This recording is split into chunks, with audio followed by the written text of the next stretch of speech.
15 months ago, these two teams met at the Super 8 stage in the Cricket World Cup. Then the winner, South Africa, went on to the final. On this occasion, though, the loser will have another chance to go through to the semi-final, because the loser in this match will have another chance on Sunday. But the winner is home and dry in the Cricket World Cup T20 semi-finals. Tomorrow morning at 4:30 a.m. Jamaica time, EST time, South Africa and West Indies will come face to face once more, their fourth meeting in less than a month. Who will win? What game will West Indies bring to the table? I have joining me this evening Basil Butcher Jr., the son of the legendary West Indies batsman Basil Butcher Jr. Basil Butcher.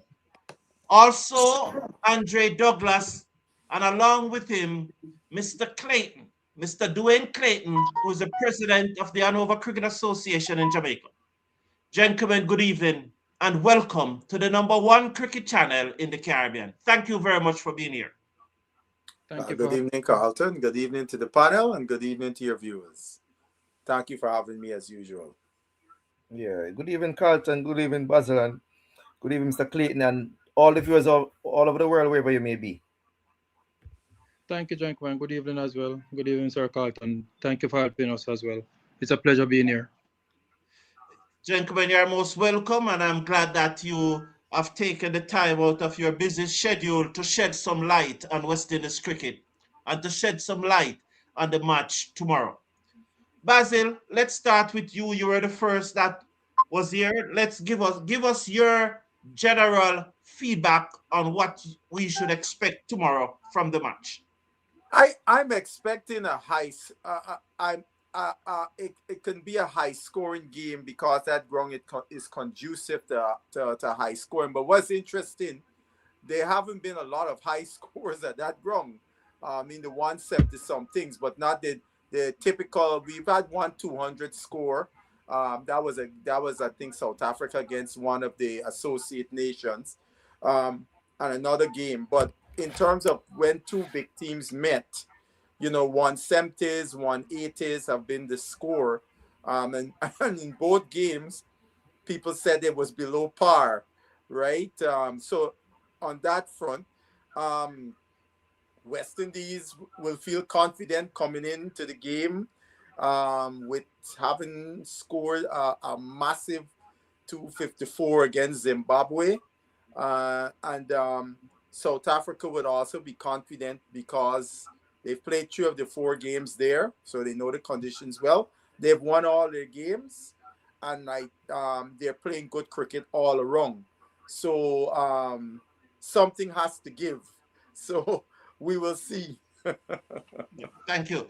And so we are joined by Mr. Codlin. Juna Codlin have joined us. Thank you very much for joining us, Juna. It's a pleasure having you here. Juna Codlin is the president of the West Indies Cricket Development Academy, and they are doing some good work at Denby High School in Clarendon, where they have put in a net, 2 strips, and they have provided gears and shoes and so on, and really, in some part, funding the program of Denby High School, who are participating in this year's schoolboy cricket competition. So welcome to the show, Mr. Juna Codlin.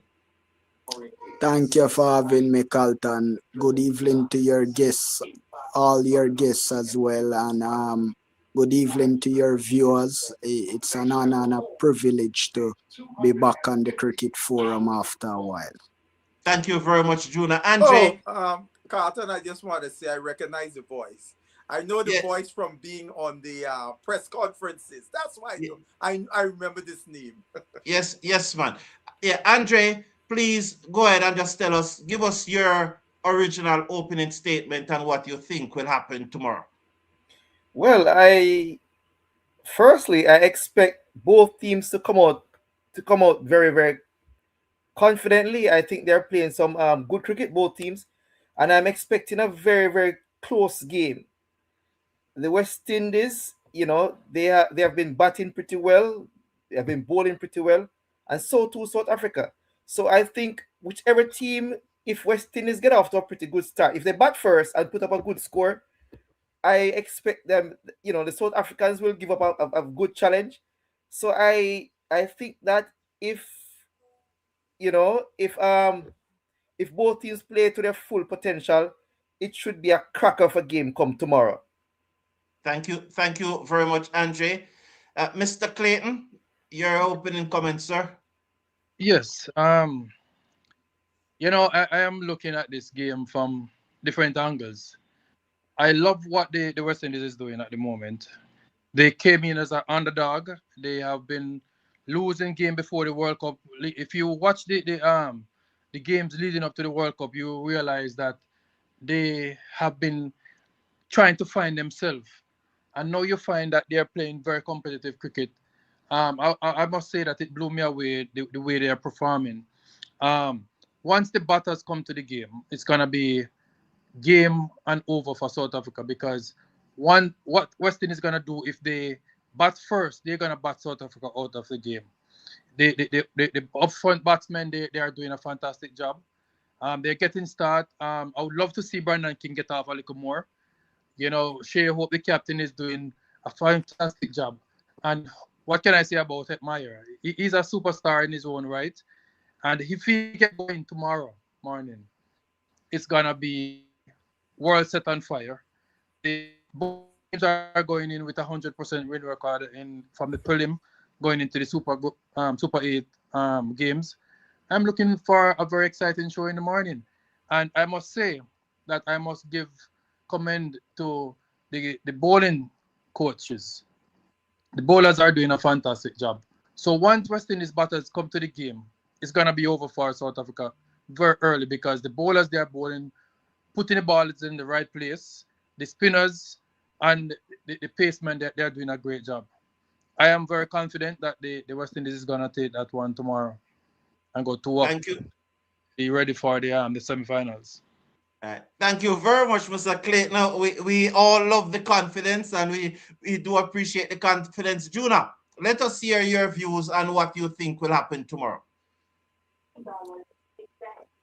Absolutely. Thank you for having me again. The West Indies team that I'm now seeing is one that we hope we would have seen long ago. We have seen a team that is now gelling together. No one should write off West Indies at this point. They are a well-drilled machine. They look like a team that is on a mission. A team that once they beat South Africa tomorrow, then and take care of India, then it's nobody will be able to stop the West Indies this time around. South Africa is the team to beat in this T20 World Cup. And once West Indies take care of them tomorrow, then West Indies will eventually go on to win the World Cup for the third time, and Darren Sammy will secure his place rightfully in history if he's able to pull this off. One should remember, before Darren Sammy took over this West Indies team, that it was a downward path, and since he took over, the team took some time to come, but they are indeed back in and doing well. I'm sorry, but I'll have to cut off at this time. I'll be back with you soon. Thank you very much. Thank you very much, Juna. So Juna came, and thank you very much, Juna. So we'll see you in a bit, right, Juna? Take care. We'll see you in a bit. Juna said that he has to go there. Basil, do you have any reaction to what Juna just said? Look, man, everybody here is West Indian fans, and I'm not speaking on this show as a West Indian cricket fan. I'm speaking as a cricket analyst, so I'm not coming with sentiments about the West Indies team, right? So, I mean, these guys, I hear the guy talk about South Africa like if we played against some associate team in South Africa. I hear a lot of underrating of South Africa team.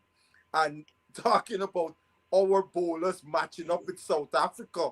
South Africa got some of the best batters in the world, and our bowlers are not the best in the world. So for us to be underrated South Africa that way, I call it more sentiments than really from a West Indian fan perspective, rather than looking at it as true, looking at it and talking cricket. Can't underestimate South Africa.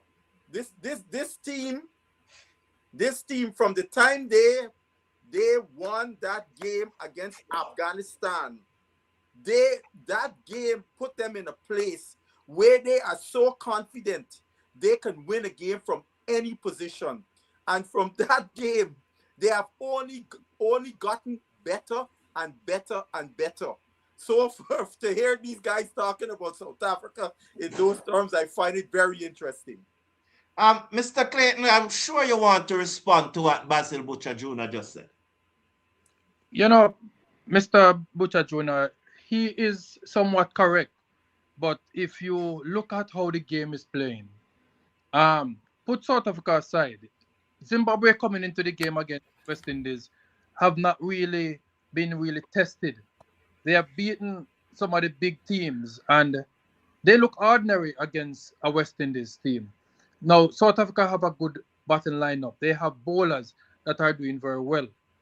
But when you look on how the game is playing right now, where the confidence is, where the trend of the game is going, I would definitely give a West Indies a 58 to 62 in favor of West Indies over South Africa at the moment.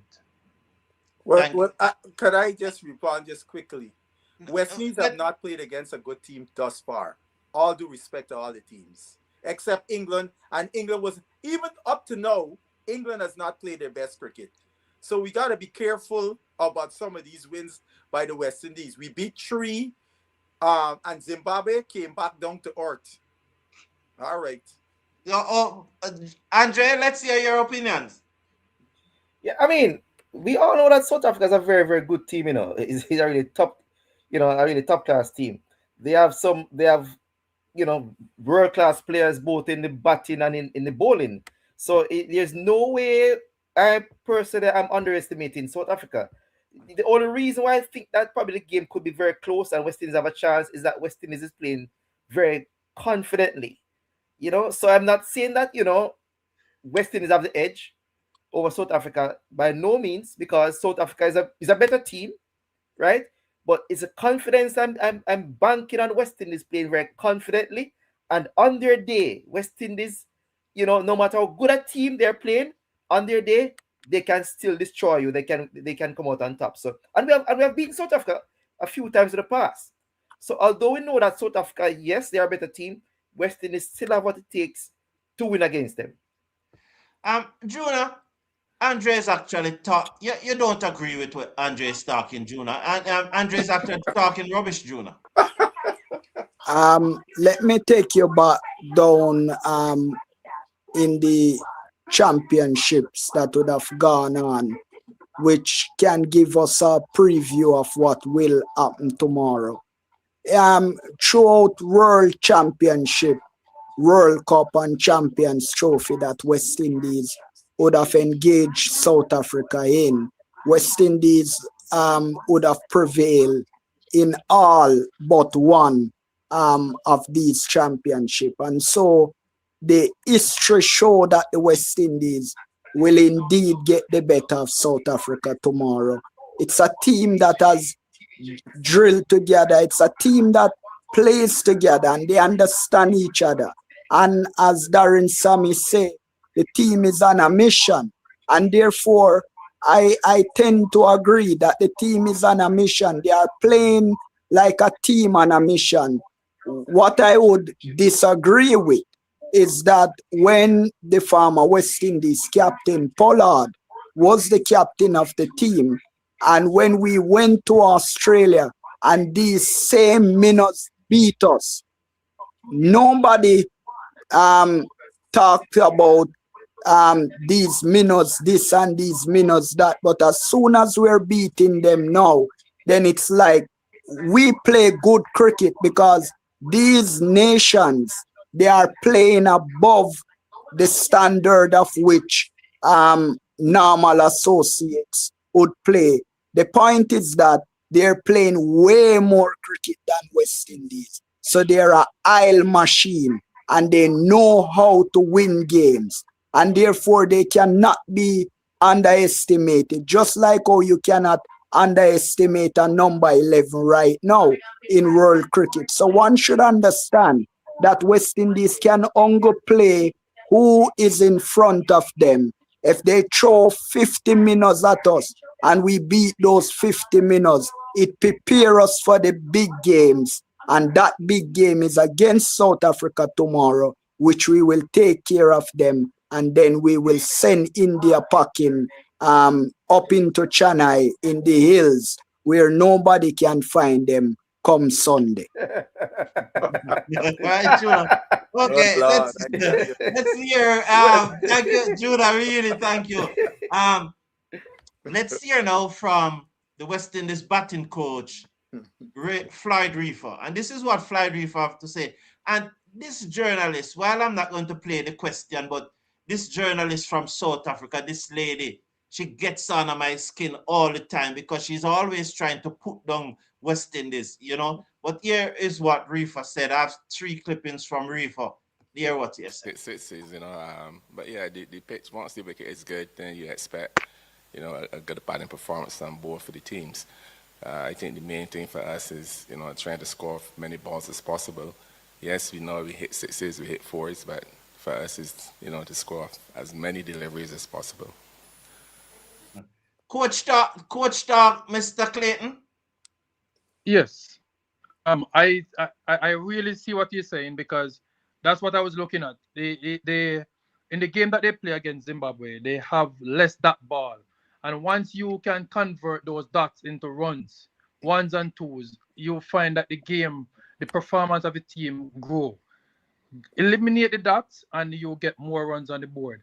Runs on the board mean goal, mean something that you have to play with. The bowling unit, it cannot be said that it's the world best.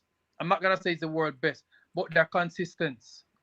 They are very consistent. So once they got runs on the board to play with, they are going to put the ball in the right places. They're going to be hit for 6, but they're going to be getting wickets at the same time. Andre, who hit the most 6s tomorrow will win the game? Yes, I think so. And more often than not, when West Indies do hit the most 6s in the match, more often than not, they actually win the game. So, you know, I think if we can come out there and you know, win the 6s competition, so to speak, within the game, I think West Indies will come out on top. Thank you. 36 dot ball, Basil, in that match against Zimbabwe. How good was that performance? And how will that performance now set up West Indies for this match against South Africa? The only thing I take away from the Zimbabwe game is the confidence of the West Indies team. Zimbabwe looked like a shell-shocked team after that guy dropped Hetmeyer and the assault began. They look like a shell-shocked team there. So I can't take nothing out. The bowling, all the bowlers seem shell-shocked after that. Okay, right? Thank you very much. June, I want to respond to this other comment from... There's no point to prove for us. You know, we came here like any other team to win the competition. You know, a lot of people have us flying under the radar, but, you know, we plan every game to go in there with a positive mentality to win cricket games. How is that positive mentality, Juna, is helping West Indies to win cricket game? As you heard from the West Indies coach there, that positive mentality is what helping them to win cricket games. Or you react to that comment? Well, the only way that Floyd Reefer will get to keep his job is by West Indies winning this T20 World Cup, because Floyd Reefer would have achieved nothing in his career, whether confidence or playing, to be in the position that he's now in. I don't take what Mr. Reefer said and read into it of any sort. What I'm looking into is Sherman Meyer and Sherman Meyer 2.0 and the way he's playing with responsibility. He's playing with his head and his body, and he's playing like a man on a mission. Sherman Meyer would have not be eligible for the World Cup a few months ago because of a prevailing injury. But thank God he get over it. He's batting at number 3 and he's fulfilling his true potential for West Indies at the moment. It is solely Sherman Meyer batting expertise that is causing West Indies to be in the position that they are now in. What we like to see is Brandon King and a few others stepping up to the plate, and so West Indies can have a complete and an all-round game. I like the positivity of the team, but I don't read into Mr. Reefer any at all. Clayton, how do you respond to Reefer comment about this positive mentality and it is driving the team forward? Well, the team is believing that they can do it. They feel that they have a good combination, and positiveness is coming from their belief. And you know, when you are a confident team, don't care who you're playing against, they are just the same as you are going on the field. It comes down to who want the game more, who is more hungry for the game, who have more confidence, you know, and I think that's what he is referring to. Um, I don't read a lot more than that into what his comment was or his statement was. But I believe that the team in itself believe that they can take this trophy. And that's what I am going with. The confidence of the team, the self-belief of the players is what I'm going with. Thank you very much. Andre and Basil, Floyd Reefer was asked if the West Indies team is a tournament team. A matter of fact, it was put to them that the West Indies team is a tournament team. And you wondered if the journalists who asked that question didn't remember 2021, 2022, 2023, you know. But he responded to that remarks. Here is what Floyd Reefer has to say, Andre and Basil. Well, listen, our energy is great. The vibes is good within the team. You know, everybody's up for it. You know, like I said before, you know, we came here to win cricket games. We came here to play some good cricket, and that's what we've been doing so far. You know, we've been planning well, batting well, bowling well, fielding well. So you have to do all 3 of those departments in order to win cricket games. But for us, you know, it's about, you know, taking the boxes. You know, the guys are enjoying, you know, playing with each other, enjoying each other's company, and enjoying each other's success. You know, that's important in a team setup. And it's and just the tournament dynamic, does that bring something out of you guys?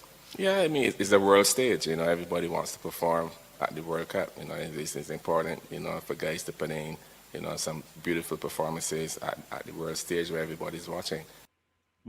Start with you first, Andre. Coach talk or just rubbish? I wouldn't say it's just rubbish, because for the most part, West Indies would have done well in the majority of the T20 World Cup that we have taken part in. Apart from you'd have probably exempt 2021 and 2023. 2024 was, you know, it was okay. It was a pretty decent effort on the part of the West Indies.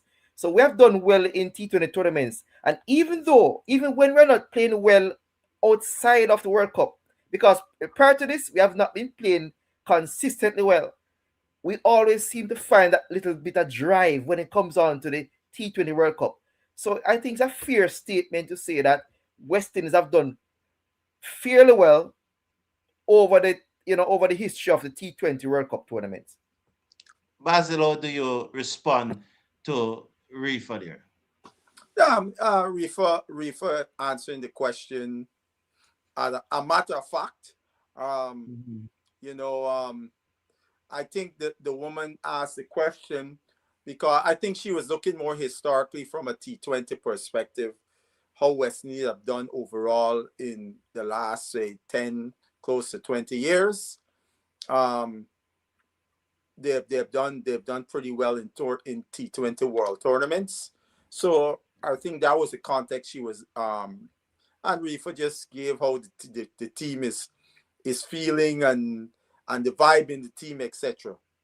So gentlemen, there's no extra motivation for the West Indies team when it comes to World Tournament. This is just a perception. What do you think, Juna? It's not just a perception. When it comes to World Tournament, the West Indies, more than one time would have come out chumps.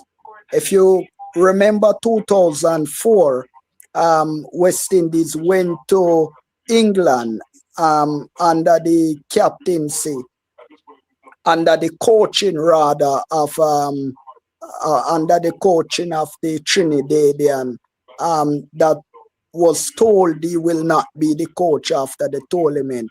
They were under tremendous strain, and they went and pulled off that tournament. History have shown West Indies to be tournament teams. They always do their best when it comes to tournament. When you take out 2021 and 2022, but when you look in the other tournaments, especially in the T20 tournaments that West Indies would have participated in, they would have always play well and in contention for quarterfinals and semifinals spot whenever these tournaments comes around.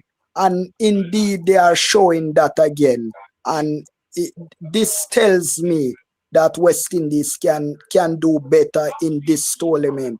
As my good and learned friend, the panelists, would have said, they would have done fairly well in the 2024 T20 World Cup. This time they don't need to do well. This time they need to win. And we expect nothing more than win and nothing less than the final for West Indies this time around. Clayton, this is what Maharaj at this stage in the tournament, it's a huge game for us because we know if we get over the line, or hopefully we do get over the line, it gives us the qualification into the semi-finals. Like I said, the West Indies have a way of turning up in these events, and we know the danger they possess from an explosive point of view, and they've got some batters in form and some bowlers that are finding rhythm. So making sure that we're quite clear in what we're trying to do and focusing solely on our execution. But there again, Clayton, another South African saying that West Indies is a tournament team. Do you believe so, Clayton? Most definitely, most definitely. I was listening to his interview earlier myself, and I totally agree with him as well. Outside of the tournaments, they have not been doing that well. I don't believe that West Indies are still to feel their strongest team ever. And I somewhat agree with Maharaj because tournaments has been West Indies thing. When they go out there, they want to show that they are on the best. They are the best on the world stage.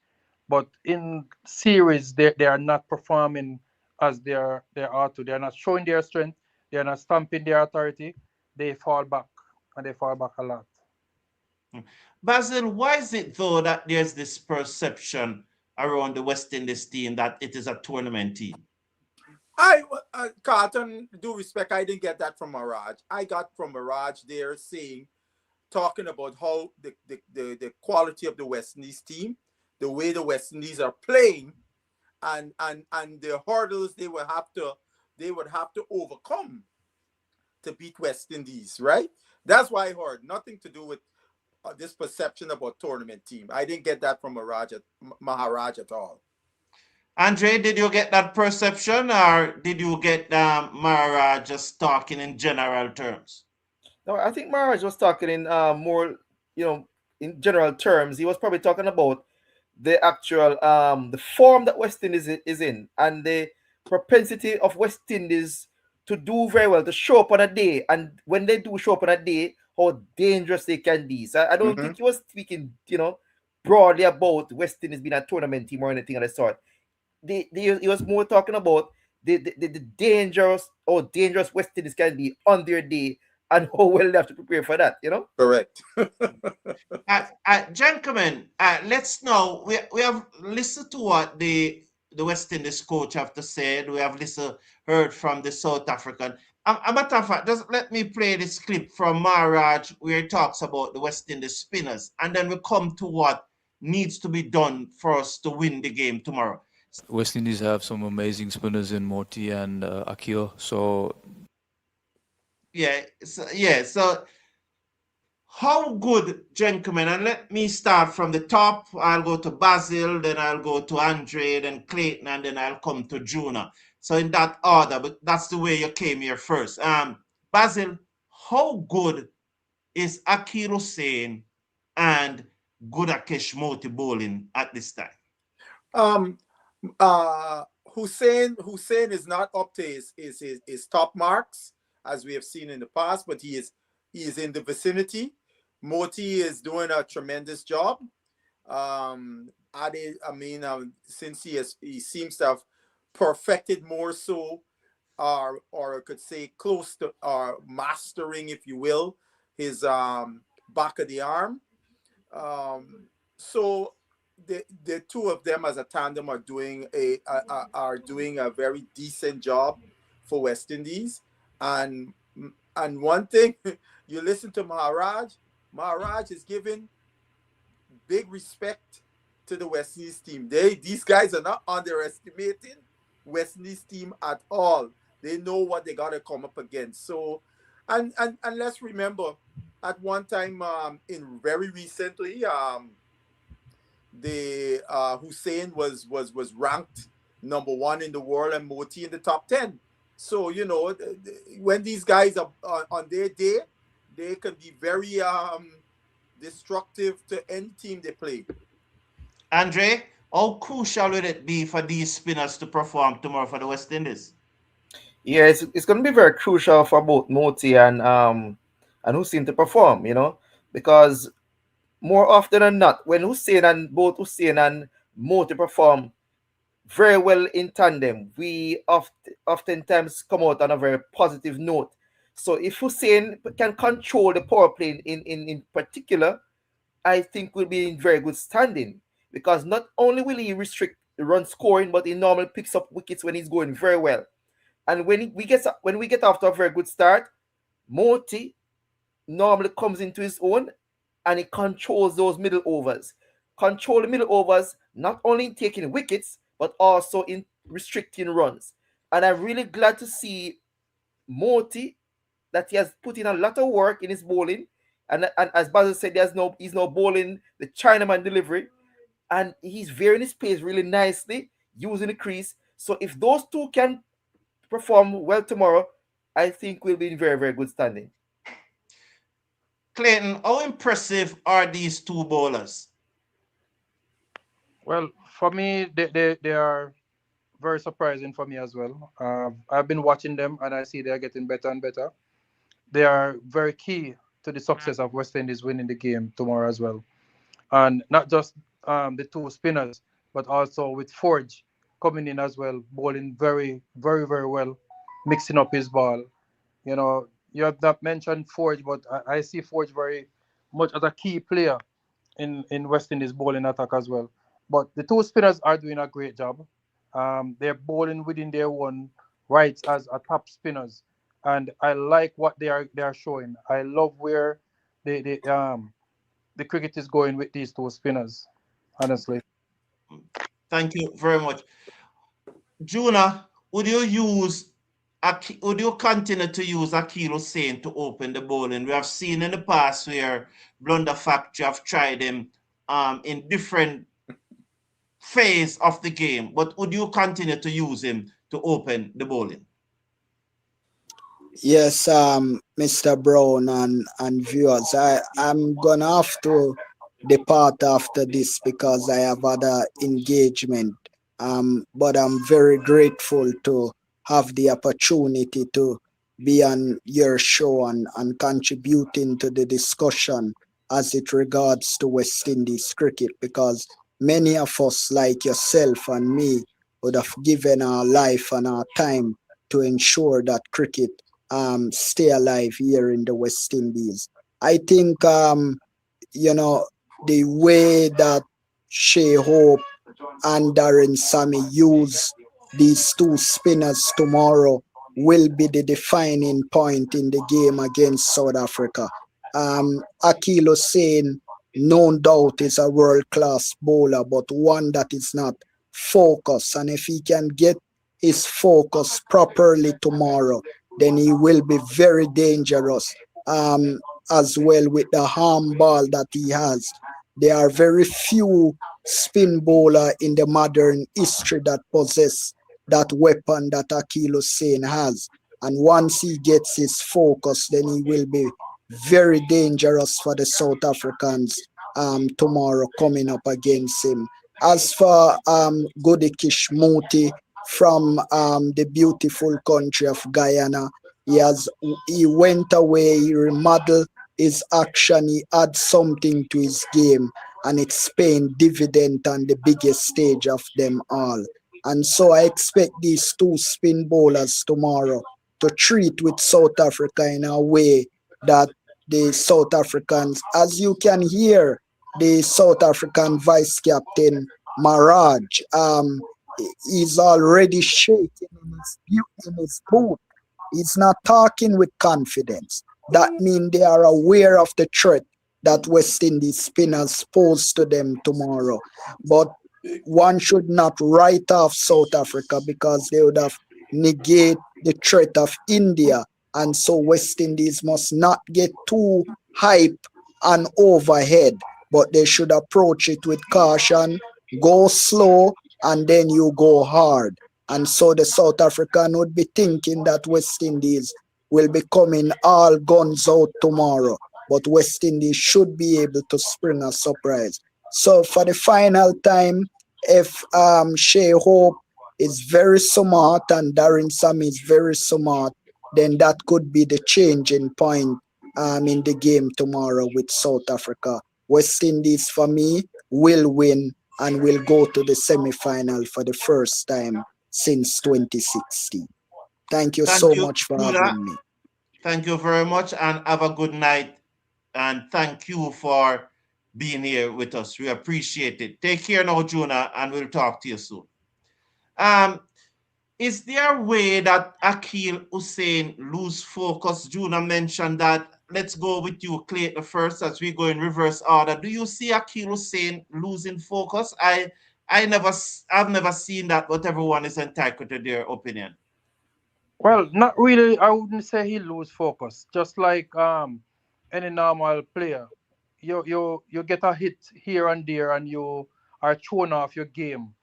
You know, as good as you're bowling, batsman is gonna be coming at you, and what you feel should be a wicket-taking delivery or a good delivery is gonna get dispatched. He just need to hold his own and keep doing what his game plan is. He's not really being lost. He's just being thrown off his game, as far as I see. Andre, do you share the sentiments of Juna there that Akil Hussein lose focus on occasions? No, I don't think so. The fact that Akil Hussein goes at around 7 runs per over or thereabouts shows you that this is a bowler who is very focused for the most part, who is very confident. Even at times when they might hit him for 6 or 4, he has an expensive over. He has the ability to come back, and I've seen him done that time and time again.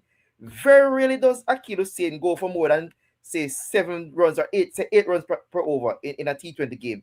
He has a lot of confidence in his ability, and I think he's normally very focused. He's a very, very smart bowler, and he's a very, he operates very skillfully. Basil Butcher Jr., tomorrow West Indies will need to bat better than South Africa, bowl better than South Africa, and field better than South Africa. Would you make any changes to the playing 11 that played in the last match against Zimbabwe? They are moving from the Wankhede to Ahmedabad. There's a change in the soil. I think the soil in Ahmedabad is black, and the one in Wankhede, there's a different color. Red. It's a different ground and so forth. Would you make any change to the team tomorrow, and why? Look, I want to see Chase in the lineup, right? How they gonna figure out to who Chase comes in for, and I think Chase will be coming in for a bowler, not a batter. So I want to have Chase in that lineup. No, Basil, you cannot say that you want Chase in the team. You are the coach. You are No, an that's what I'm instructor. saying. Who I no, am but picking who are you Chase. going to leave out? I am picking Chase and leaving out Mr. Shepard. Okay, so that's what we want to hear from Yes, you. I'm Yes. leaving out. I'm leaving out Mr. Shepard So that's the because only yeah. and look, Chase is the stabilizer, right? He is the one guy in the team that is the stabilizer of that middle order, and because every game he has played, he has come in to bat. We have been in a serious situation, and he has consolidated every time he has played. And when that game against Zimbabwe, when when Mr. Hetmeyer, the ball went up in the air at 31, and it could have been 31 for 3. My first inclination was who we got to come to bat to stabilize this innings. Chase was out of the 11. I am not gonna and the difference between these two teams, if that was a South African under that ball, Mr. Hetmeyer would have been out. Right? So we're playing a better team. We got to cover all our bases. This notion, people talk, oh, Shepard is a guy coming to bottom. We got a lot of power hitters in this team down the order. We're not going to be short of that. But what we were short of is somebody who has the capability of consolidating our innings and for us to get to a reasonable or competitive total if we in a poor situation. And I think Chase, and then also Chase brings the bowling, the option as a bowler. South Africa in their top 6 have 3 serious left-handed batters, as in, the ball turning away from the left-handers. Chase brings that option into the team. So for those reasons, I would like to have Chase in the 11. Andre, over to you. Look at tomorrow's team. Who will you go ahead with the same team or will you make changes? I mean, I'll go ahead with the same team. I would not want to change the team at this point in time. And we have 2 spinners who are bowling really well in Moti and Hussein. Although Shepard didn't bowl in the last game, or the medium fast bowlers, they're also having a good tournament. In fact, I think that the most successful bowlers in the T20 World Cup thus far happen to be fast bowlers, right? So I have no problem at all playing going with the same 11. Matthew Ford has been bowling pretty well. He has been very in his pace. Although he's the slowest of the bowlers, I think he's bowling, he has been the probably most economical out of all the bowlers. And I saw a bit of stats in the last game where, although it is a different pitch, when the pace went under 115 kilometers per hour, the strike rate for the batters were around 100. When it went over 115, it was around 149.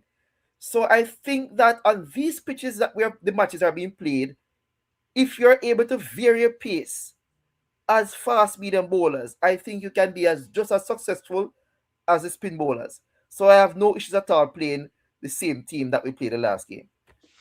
Okay, thank you very much, Andre. Cleon, what's your thoughts? Will you play the same team? If not, why? And why would you play the same team if you decide to play the same team, Mr. Clayton? Well, I definitely would not change our winning team. I definitely the 11 is playing well, and I think it's a good combination thus far. As the gentleman said a while ago, the guy didn't bowl. He has no need to bowl in that session, but the medium bowlers has been getting the job done as well. So I would definitely would not change. Bringing in Chase would be good because he has a strong backing in terms of his batting. He has strong bowling. It would be a good combination. But at this point, it's hard to call. It's hard to call for this one. But I would Okay. definitely with my 11 that played the last game. I'm sticking with you. I know that you would have watched the matches from South Africa playing at Ahmedabad. This match will be starting 3 p.m. tomorrow in India. Although 4:30 in the morning in the West Indies, it will be 3 p.m. in India. Sun, hot, baking sun. The pitch, you have seen how the pitch have performed so far in the tournament. Should West Indies win their second toss at the tournament, because it appears that Shea Hope is having a challenge winning the tosses. But if he wins the toss tomorrow morning, and Mr. Clayton, you are the captain, you are the coach, what would you do tomorrow morning and why if you win the toss? Well, personally, I would definitely go bat. My strong point is batting. I'm gonna go bat. I'm gonna bat and bat sort of go out of the game. That would be the intention. There gonna be some maestro that is the ball will be coming through on the bat. The opening batter should enjoy the ball coming onto the bat. So I would definitely go for bat first if I was the captain there. Thank you very much. Andre, what would you do if you win the toss?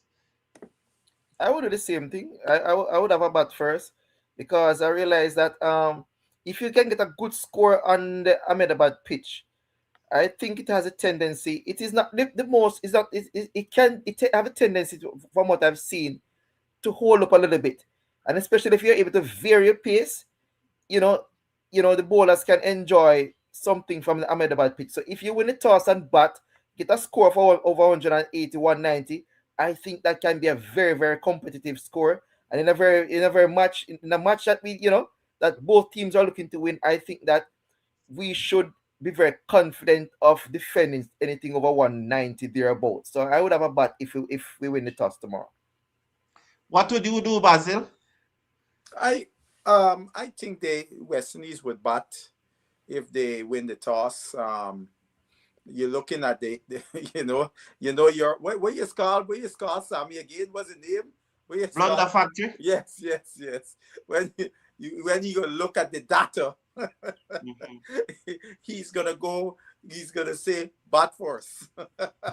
Okay, so no, but you would bat first also? Yeah. I mean, I look. When you saw the teams who batted first for the most part, they put up good totals. Batting first, South Africa game with Afghanistan was the aberration of batting first and the team chasing down 187, and they had to go to the two super overs, and we all know it shouldn't have gotten to the super overs if Rabada didn't overstep on the first ball of his last over. But it's interesting that against New Zealand batted first, and South Africa chased down the total with ease. But that was a night game. This game is going to be in the hot sun, so that's a whole different story. Yes. As a little boy growing up and playing cricket, my coach always tell me, if the pitch is hard and the sun is hot, you bat first, because when you field, you will drain. Mm-hmm. Now, India was beaten by South Africa.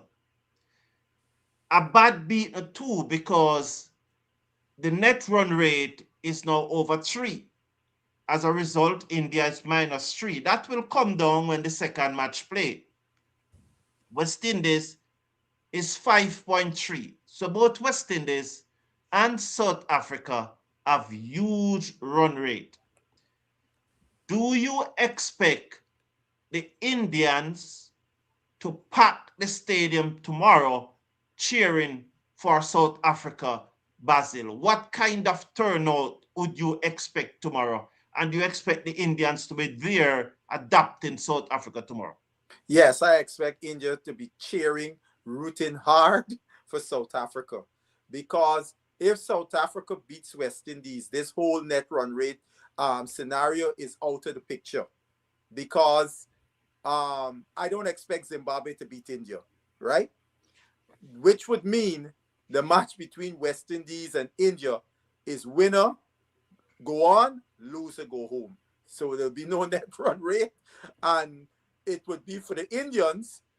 They control their destiny. They got to win a match, right? So I expect the Indians to be screaming loud for South Africa tomorrow, because if South Africa wins, it brings India back into the fold in a way they control their destiny to get to the semifinals. Mr. Clayton, Basil, rightly said that should South Africa beat West Indies tomorrow, the net run rate is out of the picture. But he's assuming that India is going to beat Zimbabwe. Mm-hmm. Is there a case, Mr. Clayton, where because India would need to go so hard, they actually go too hard and Zimbabwe upset them? I would definitely say that, because Zimbabwe is not playing bad cricket. As Basil said earlier, Zimbabwe was shell shock. You know, they are looking to get back in winning way. The Zimbabwe team is good. India team, however, is not playing at their best at the moment. So they are struggling. If you look at from the first game that they had played, they scraped through that game. They are not playing cricket that the world number one is supposed to be playing at the moment. So controlling their own destiny, no, I don't see it that way. So Okay, Zimbabwe and not the win out of India as well. Remember, the ball doesn't eat in anybody's backyard. You know, so yes. But Carlton, let me just yes. remind you, India's game is after the South Africa West Indies game. So they will know the result. So they will know. So going hard or all of that, you know, that we can't really put that in the equation just yet. Yeah. You are so right, Basil. Mm-hmm. What they set everything up for India. Yes. They set everything. I think that though, I think tomorrow's match for the West Indies is probably the most crucial, even more crucial than an Indian game, because if we can win tomorrow, I think we'll be home and dry into the semifinals. It's going to be very difficult for India to come to overtake us if we win tomorrow. Having such a superior net run rate. So, but I think out of all the teams, I think South Africa can. You're saying South Africa is probably the team can afford to lose and still go ahead, based on the fact that they have Zimbabwe to play. So I think out of all teams, South Africa still has the most advantageous position. Yeah, that's true. That's true.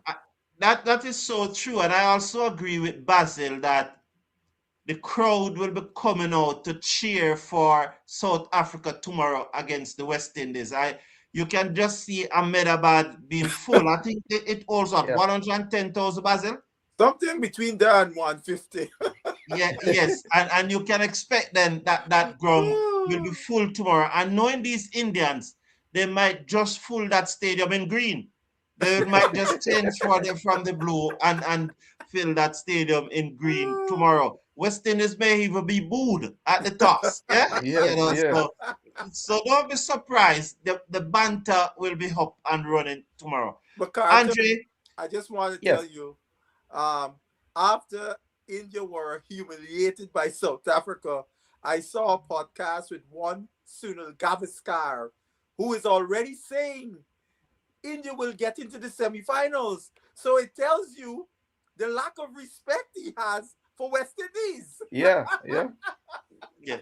Andre, give us the match is now just about 4 and 4, 8 hours away, 5 hours and 58 minutes away. What is going to happen in the next 5 hours and 58 minutes, Andre? Not 7 hours and 58 minutes.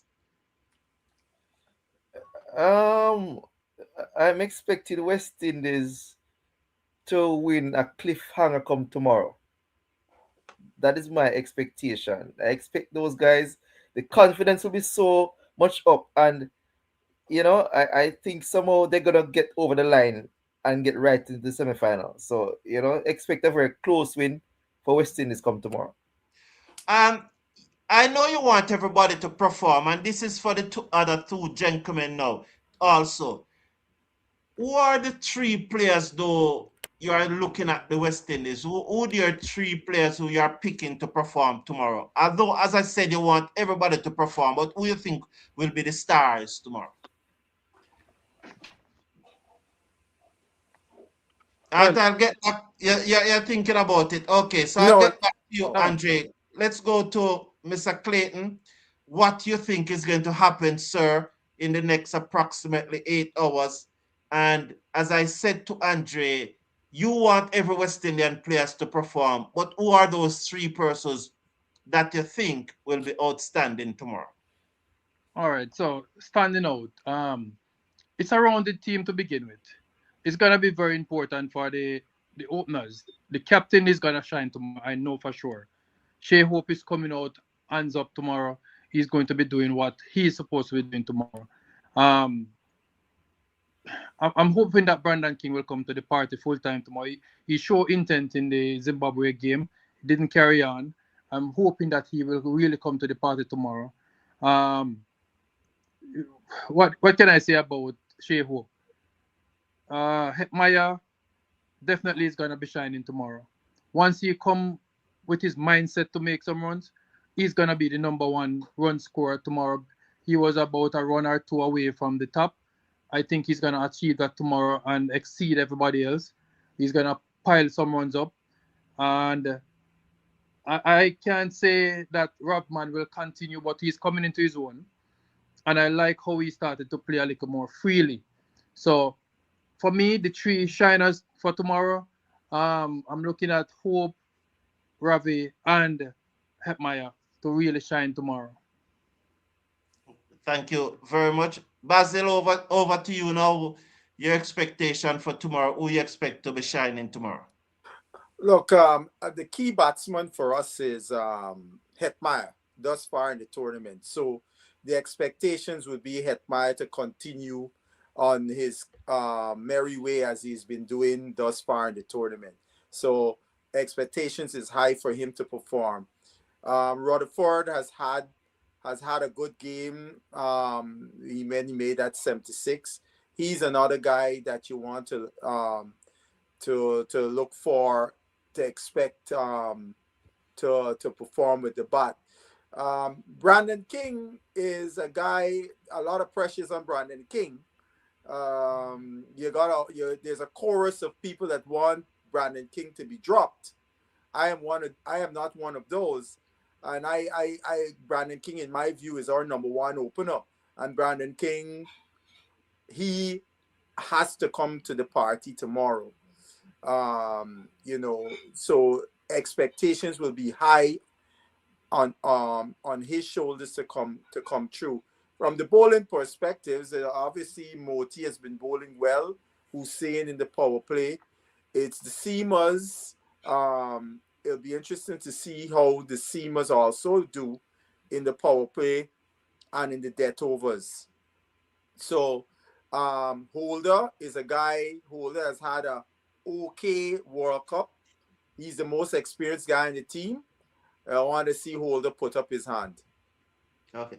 Basil, as you talk about, there's a chorus of persons that want Brandon King to be dropped. Mm-hmm. Now, I am not one to change a winning team. I'll go into the match with the same playing 11 while it is, I am like you, Basil. I want to get Chase in that playing 11. So I may even go with your suggestion of leaving out Shepard and having Chase in the playing 11.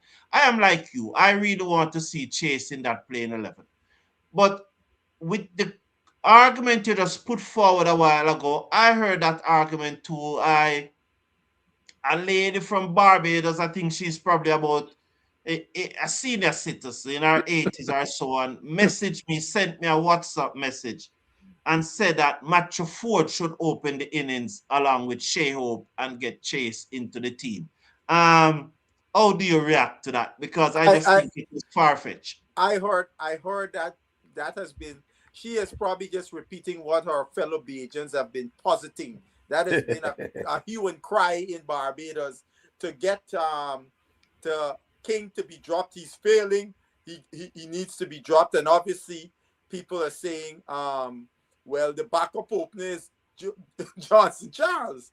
But they're saying, no, Ford has to play. And so therefore, Ford will stay and you bring in Chase, right? Now, this match here is a very crucial match. As Andre stated, this match we win, we're virtually into the semifinals, right? You're gonna go and take a chance and roll the dice and send Mr. Ford, who has never done that job at this level in this important match, right? We had a little glimpse of Ford. Mr. Sammy sent him up the order number 3, and he looked like he was at sea. People mix up batting in the power play with coming on the back end, where the ball is not the same, it don't do as much, it's not as hard, and all the different things, to batting down the order like Ford has come and hit some lofty blows, right? And you're getting, and oftentimes, you know, at the top there, you're getting some of the best of the opening bowlers. So no, I agree with you. I was in a strident debate on the subject, and I said that is poppycock to put Ford to open the batting. Clayton, I know Clayton as the president of the Hanover Cricket Association. I know that he's not going to drop King. But what do you think of that argument that Ford could open instead of King and bring Chase into the team? You're muted. Oh, sorry about that. Didn't remember that I muted it. I was saying that would be like a Sunday evening stroll at a rum bar talk to have Ford to replace Brandon King. Brandon King is a very fine opener. He's just been a little out of touch. As I said, he started the game positively. He just need to be more focused and, you know, play within his means, play his game, and he'll get a little more success. It doesn't mean that you're gonna try to use somebody less of a quality to replace him to prove a point. You know, we're playing professional games. We're playing in the World Cup. You don't try things at this level. You know, you show confidence in the person that you put there to play their role, and that's how you will get the result.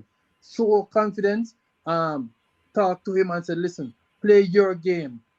Be you, be yourself.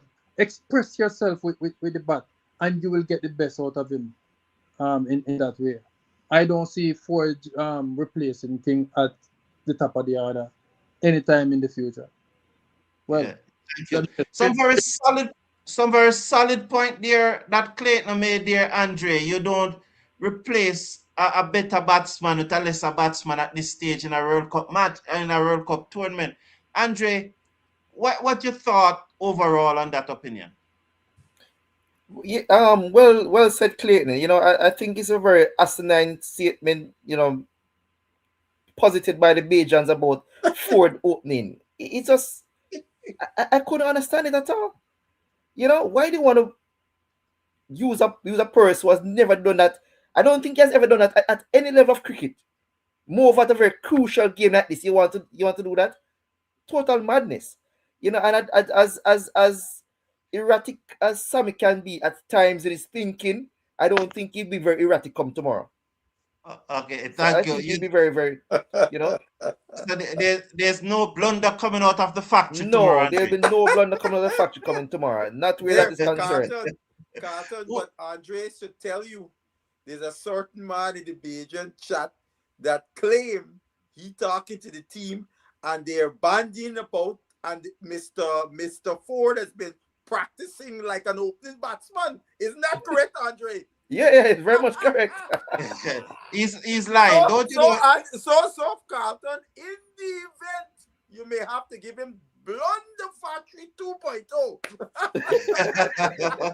No, that person is lying. That person is lying. Andre, who's gonna win tomorrow? West Indies will win by a very close margin. If we bat first, I think the victory will be between 10 to 15 runs. If we bat first, if we bat second, it will come down to probably the last over. You know, we will not lose too many wickets in losing, but we will win in the last over. That's my prediction. Okay. Clayton, who's going to win tomorrow? Most definitely, West Indies will prevail. They will continue on the trend that they are on. They are on a mission. I think they will achieve their goal. Any prediction? I mean, on the technical and the specifics. Andre said last over are 15 runs. What do you think? If West Indies bat first, it won't be that tight. If West Indies bat first and the batters come to the party, the runs put on the board is gonna be very pressuring for the South Africa. They have a mature batting, but once you get rid of the top order, they're gonna panic. They are gonna panic, and you can already hear it in the vice captain voice. We have something to worry about, and that worry is West Indies' confidence that they are showing. Basil Butcher, who is going to win tomorrow? Look, when I look at all the permutations, as on looking at it from a cricket perspective and not with my heart as a West Indian cricket fan, I give South Africa the edge. But I will say this, despite giving South Africa the edge, this game is going to come down to which team bowls the best. Not who bats the best, who bowls the best is this game is going to come down to. And so who bowls the best on this day? Because this pitch is a pitch where this field can be a place where your margin of error will be very minimal. So in my view, who bowls the best will win the game. Well, 65% of the respondent to our poll believe that West Indies will win. Blunder Factory, who said let the dance begin 2 weeks ago, believes that West Indies will win. Shea Hope believes that West Indies will win. We have seen where Lawrence Rowe and Michael Clark believe that West Indies will win. Majority of cricket fans all over the world want West Indies to win. Do you believe? Thank you very much, gentlemen, for being here. And thank you all for tuning in. Have a wonderful night and see you tomorrow morning at 4:25 for the live watch-along of West Indies versus South Africa in 2026 T20 Cricket World Cup Super 8. Take care of yourself. Take care of your loved ones. Bye for now.